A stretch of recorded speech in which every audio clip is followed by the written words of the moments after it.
Today we'll be talking about the author James Rollins. James Rollins is an American author and known for his amazing, fast-paced adventure thrillers. So we'll talk more about it and all of his novels here. So James Rollins is the pen name of James Paul Jakowski. So born in August 1961 in Chicago, Illinois, he had a very early interest in storytelling, and he had the inspiration from the classic tales of Jules Verne, H.G. Wells, and Edgar Rice Burroughs. So who doesn't love Jules Verne's, at least while growing up as a child? Even I loved Jules Verne's novels. So Rollins pursued an education in science. He earned like a doctor of veterinary medicine from University of Missouri, and he practiced veterinary medicine in Sacramento, California. And Sacramento, California is about 25 miles from my place, El Dorado Hills. So he used to be a local, but now he doesn't stay here. Stay somewhere else in the US, but he did practice veterinary medicine in Sacramento, California. So that's close to my heart because of Sacramento.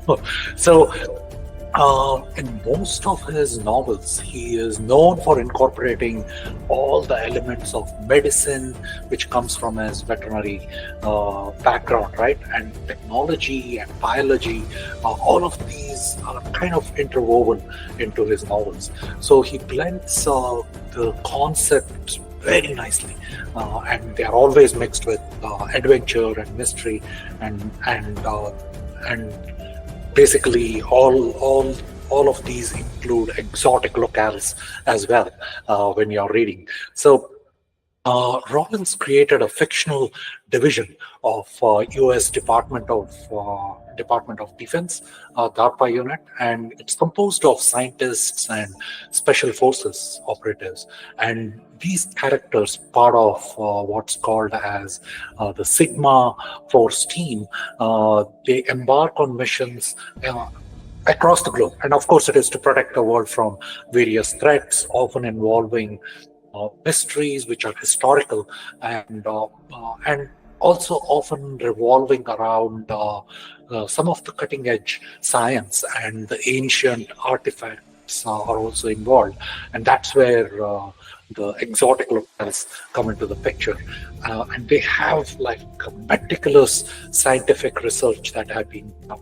Like when he weaves these stories in the novel, and with fast-paced, and always science and history are combined together, and that's a very good intermix when you're reading a novel.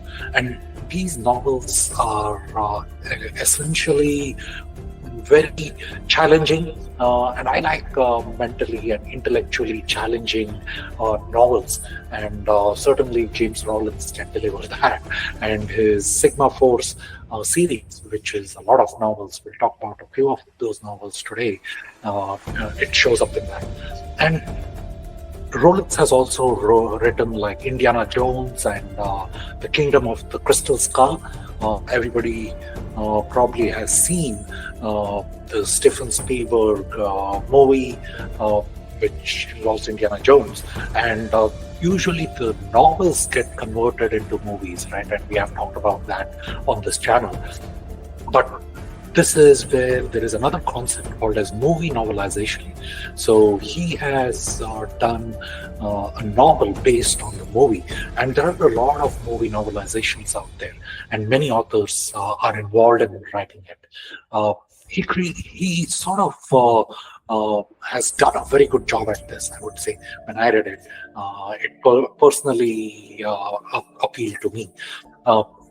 In all of his novels, he cites like real scientific articles and discoveries, and those are usually at the end of his novels, right? And he's encouraging the readers to explore the facts behind the fiction, and all these last end of the novel kind of chapter, which covers all of these different scientific articles. That's my favorite, personal favorite.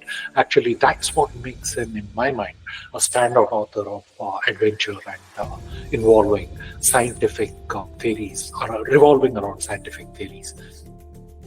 So we'll start off with Sandstorm.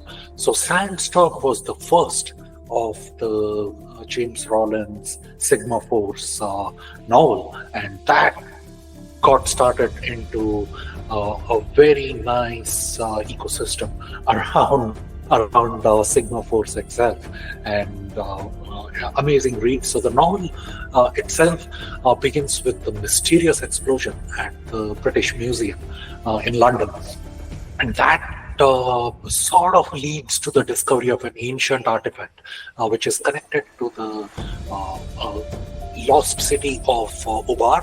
And we have all heard about Atlantis of the water, but Ubar is different. It is an Atlantis of the sands. So this is where the science comes. Like, this is always known to be sort of a very forward civilization. So this event, this explosion, it starts off on a thrilling adventure that spans different continents and dives deeper into the mysteries of history and ancient civilizations combined with science. So the protagonist in this is Painter Crow. He's a Sigma Force agent tasked with uncovering the cause of the explosion and also its connection to Ubar, which is the Atlantis of the sands. So Sigma Force is like a group of experts, and it's an elite team of US Department of Defense that is employing experts from various fields, and they use their skills to protect the world from all the scientific threats and technological threats that keep coming up. So Crow's investigation quickly turns into a race against time, because now they are also fighting against a shadowy guild, which has roots deep within the antiquity, and they are also searching for Ubar, and for their own nefarious benefits, right? Like the shadowy organizations usually do. That's like one of the themes, I would say. It's not always like the shadowy guilds or some other themes. Like also after the same thing, it becomes a regular theme after a while, right? But James Rollins has a way of weaving things in a better way. So Crow's team includes Safia Almaz, the curator of the museum where the explosion occurred, and he's an expert on Arabian history, and Omaha Dunn, an adventurer with personal stake in this overall quest. So together they journey starting from the smoky streets of London to the arid deserts of Arabian Peninsula, where they have to overcome natural disasters and, of course, ancient civilizations and history. They have their own traps that they have to deal with. So there is a series of challenges that this whole Sigma Force needs to face. And as they delve deeper into the sands, they discover the physical city of Ubar, of course, but also it has a lot of hidden secrets. There is a lot of advanced technology, of course, that comes with the theme of Atlantis, right? And the science that challenges their own understanding of history and what is the humanity's place in this universe. If there was an advanced civilization in the past, and we think we are the most advanced civilization today, so that is also one of the challenge that faces the Sigma Force members. The novel interweaves like a lot of elements of myth, and there is also scientific theories. There is exploration of greed, of course, as it's tied to human quest for knowledge and overall role of power. So the novel establishes the foundational elements of Sigma Force, and it also poses intriguing questions about the intersection of science and all the legends and nature of civilization and all the secrets that have been buried by the time and sand. And who knows what other things are already buried, and ancient civilizations probably were more advanced than what we really know of. And that is like a thought which James Rollins leaves you with this particular novel, and also at the end. So do go and read it. So the second one we'll be covering is the Judas Strain. So the Judas Strain revolves around an ancient and deadly plague, right? So it is called the Judas Strain, and it's re-emerging, and it would be a cause for the global pandemic. And the story begins with an outbreak of a mysterious illness on a tourist-filled island in Indonesia. And all these exotic locales will get to go like as part of the novel. So it starts from this island in Indonesia, and it traces back some of the remnants of a centuries-old disease hidden within the historical records. And the historical records come from none other than Marco Polo and the lost treasure fleet. So as the disease starts spreading, the Sigma Force is called into action, and they start investigating and securing some scientific information to mobilize and a cure to stop the outbreak from spreading much further. Is led by Grey Pierce, who along with his colleagues and the team itself has to navigate the complex web of cliffs and that tie the current outbreak to the dark secret that dates back all the way to the biblical plagues. So their quest leads them to the ruins of Angkor Wat, Cambodia, and Venetian canals, and finally to the Vatican itself. They uncover like a conspiracy that involves the highest echelons of the church itself around the Vatican. Right. So there is a lot of parallel modern day narrative. So you can see Rollins is skillfully interviewing sort of secondary plots and storylines, and they are set in the past, right? And essentially Marco Polo, on his return voyage from China to Italy, also had an incident. So this historical narrative provides like a lot of good insights, so you can kind of have your own perception of what the true nature of the Judas Strain and its terrifying potential. So the two timelines, the historical one and what's going on now, kind of converge in sort of a climax that is sort of very intellectually satisfying. And Sigma Force team doesn't let you down with how they have to race against time to avoid like any catastrophic. So this is a very nice historical fact along with speculative fiction, and it's both educational, I would say, and entertaining at the moment. So also talks about the nature of viruses and the evolution of how the diseases have happened and the potential for the pathogens they can re-emerge in the modern world and create different kind of threats to humanity itself.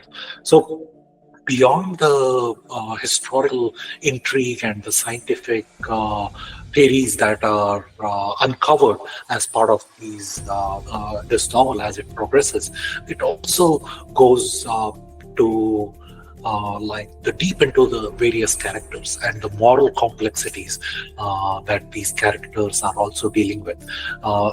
Along with the moral complexities, they are dealing with the discovery of all these things, right? And it challenges their own understanding because they are the experts in this field. The characters' strengths, the weaknesses, and personal demons, they are also brought to the limelight. And that adds a lot of depth to how the novel progresses. The Judas Strain is a very interesting read, and you should certainly go read it. The third novel of James Rollins, again, all of this is Sigma Force series that we are talking about today. As you can see here, the characters on the front page and the cover out of the novel. I would really like to salute even the cover creators, like for these novels, like the way they create it. Kind of gives a little hint for picking up that book from either the library or the bookstore itself, and it sort of is a selling point, essentially, the book cover itself. So the Sixth Extinction, the novel opens with a catastrophe at a remote military research station in California, and it involves advanced genetic experiments, and that's what I was pointing to. And the cover for this novel, it involves that genetic code and DNA that we all know of, right? And it's a sequence, and that's what it captures in the cover art. So the genetic experiments here have gone wrong, and they are unleashing a deadly plague. And it rapidly begins to spread. This sort of event signals the potential onset of a sixth mass extinction. So there have been previous extinctions on Earth, and this is a very nice read because it talks about how the dinosaurs got extinct, and it has led to other species in the past, like these other extinctions have led to like devastating things for other species in the past as well. So quickly, Sigma Force is mobilized into action, and it is led by none other than Commander Gray Pierce. So you saw the Judas Strain, and you see here whenever there is like a world threatening disease or a plague kind of thing, Gray Pierce is there, and his team races against the time. It's not that just Gray Pierce is the character. The characters keep revolving around differently in the other Sigma Force novels, but this is about plague. So it's the Judas Strain, and this one is also about a deadly plague.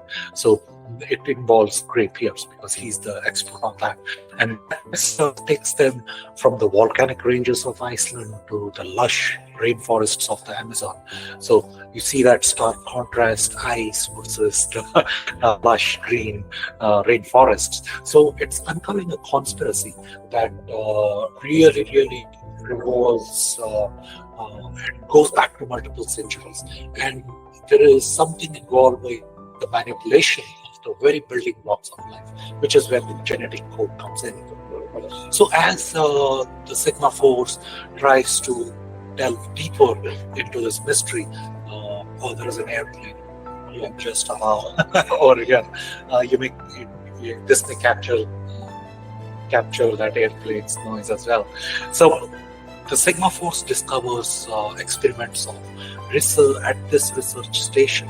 It has a much larger scheme to rewrite the genetic code of the world's flora and fauna.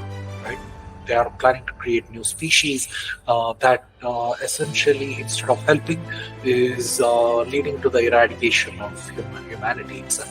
So there is a shadowy organization with a vision for a new world order.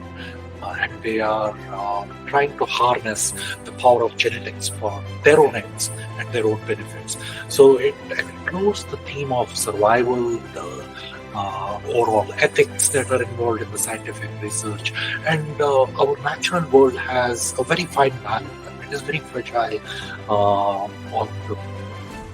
very fragile kind of a balance that exists in this natural world, right? And we as humans should be leaving a strong legacy, and that's what at least this novel made me ponder and think about. So the questions are really about humanity's role in the environment and the moral implication of playing God in this whole genetic engineering experimentation. So there are high-stake actions, this daring rescues, and also genetically modified creatures that somebody needs to encounter and fight. So it takes the characters that are involved in the novel are tested to their limits, and along with them confronting ethical related questions on what this whole embodiment of the genetic re-engineering is about. And they themselves are experts in the field, by the way. So the fourth novel that we'll be discussing is again part of Sigma Force, and it's called The Seventh Plague. So the novel opens with a dramatic return of a British archaeologist, Harold McCabe, who had gone missing 2 years prior in the Sudanese desert. He was searching for something of an archaeological proportion that involves or span back to the biblical plagues of Egypt. So he returns and he dies instantly.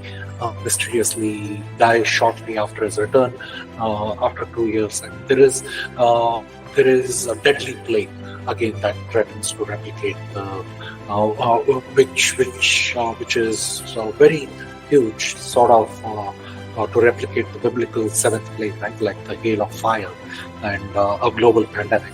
So Sigma mobilized into action. So here, since it is plague, extinction, and Great Pierce is involved, the team must decipher ancient texts, and they quickly need to go through the landscapes of Africa and the Middle East to find a cure. As the narrative progresses, McCabe has stumbled upon evidence that is pointing to biblical plagues that were actual historical events linked to the environmental catastrophe, and it's somehow tied to the eruption of a supervolcano. And the Sigma Force is again dealing with a shadowy group that seeks to harness this ancient power for their own purposes. So the Sigma Force is challenged again to avert a disaster that is on biblical proportion, meanwhile fighting this shadowy group as well. So we can see in James Rollins there is multiple plot lines, and he weaves them together in the end and towards the end. There is always a subplot, and in this there is a subplot involving an ancient book that is holding the key to stopping the plague, and the personal story, a loss and redemption for a particular Sigma Force member. So the novel is a very good blend of scientific intrigue, historical speculation, and there is extensive research, and you can read, as I mentioned, towards the last pages of every novel that James Rollins writes. So it delves into the themes of climate change and what that thin line between the myth and the mystery that exists. It allows us to also challenge the technological hubris that exists in our society, and also makes you ask provocative questions about the relationship of humanity and the natural world, how there is that delicate balance and a thin line which ties us back to history. And humanity has existed all throughout history for many centuries. So that's a very good way that is narrated by James Rollins. So there are other Sigma Force novels, and I'll be covering them in a separate video and in the future. So Archangel is the latest one, Kingdom of Bones, Tides of Fire, and Crucible, the Demon Crown. In the Demon Crown, you can see that snippet. How can you describe James Rollins? If you put in Michael Crichton, the most scientific writer, and Dan Brown together in a particle accelerator, you come up with James Rollins. So that's one of that snippet there on the front page. And of course, Lee Child, who we have reviewed on this channel, who created the iconic Jack Reacher, right? He says nothing matches what shoots Rollins the way he does, and that's for the eye of God. And Last Odyssey is another one, The Devil Colony, Doomsday Key, and a couple of these also have Lee Child's front page but how much he appreciates James Rollins as well. So in